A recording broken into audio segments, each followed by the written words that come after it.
So, once upon a time, in not so far land, there were the Greeks.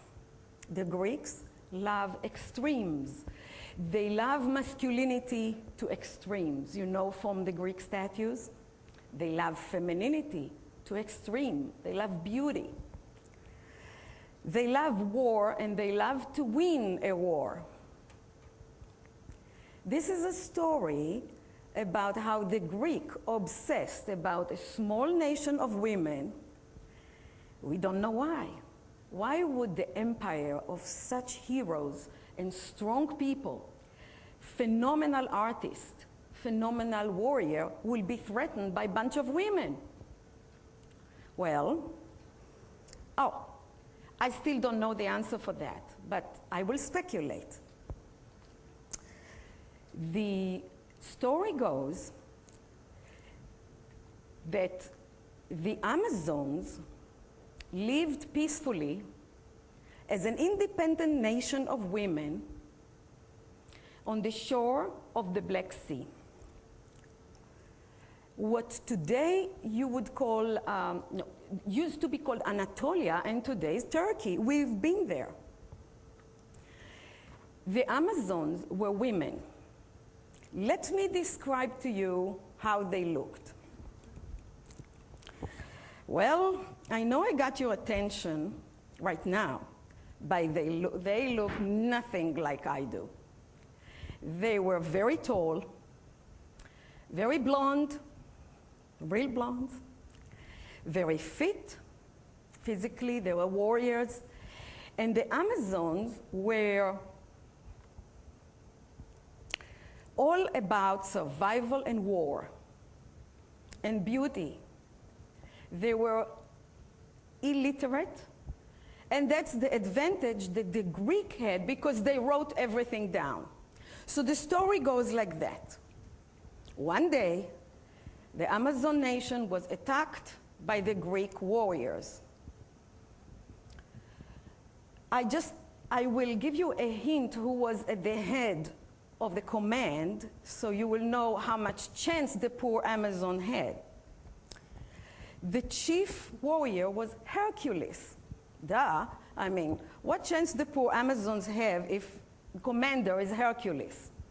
Well, they were captured and they were put on 3 boats and they were sent with the Greek soldiers. They were at the middle of the Black Sea. I talked to the captain and I found out that it's about, in 10 minutes we will be where it happened. No, I'm kidding. Oh, you can laugh. Oh, this is good because we have some funny things coming. So, in the middle of the Black Sea, the Amazon rose up and did what they do best. Now, it wasn't dancing. They absolutely demolished the soldiers and threw them off board, and they had the boats for themselves, 3 big Greek boats. Except one thing, which I didn't mention before. The Amazon were spectacular on horseback. In fact, they would capture wild horses and tame them. This was their #1 talent. The second talent was archery, bow and arrow. But they knew nothing about sailing. So for a long time, days, they were drifted on the Black Sea until they come to a place that we're gonna bump into tomorrow. So this is perfect timing. Again, I spoke to the captain and we arranged it. No. The Amazon were washed ashore, tired and thirsty, and they rested for a while, maybe for a few days. It's a legend. So I can elaborate as I want. For a few days they rested. And then they heard a familiar noise far away, which came closer and closer and closer. It was a herd of wild horses. Well, in few hours, they were the owner, the proud owner of a new herd of horses, and they started to work in the land and to do what they did, like the daily routine was fishing and eating and maybe Pilates. No, I don't think so. I'm projecting. So, they now were landed not far from the Sea of Azov, you know, in the corner of the Black Sea. And now, they met the second enemy. They were on the Scythian land.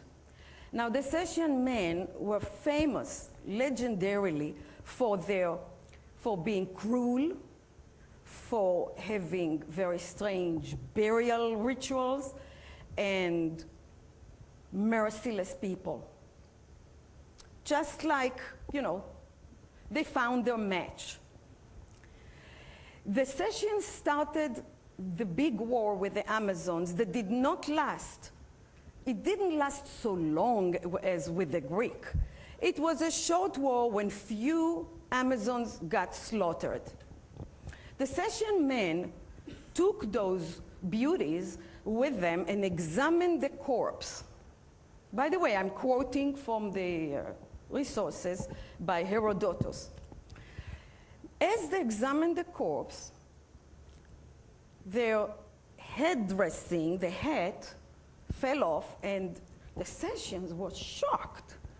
These are women. We were fighting women. Sorry, I'm so excited. We were fighting women. Yes, they were.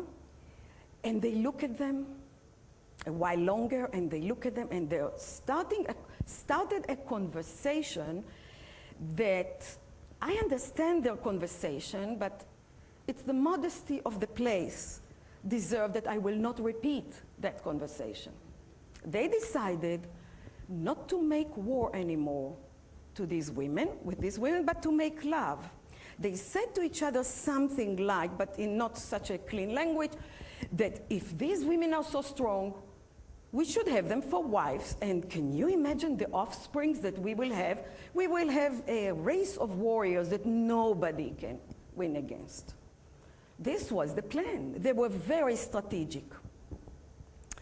Ladies and gentlemen, the plan worked. The Amazon women on the north shore now, you remember they lived on the south shore of the Black Sea, about here.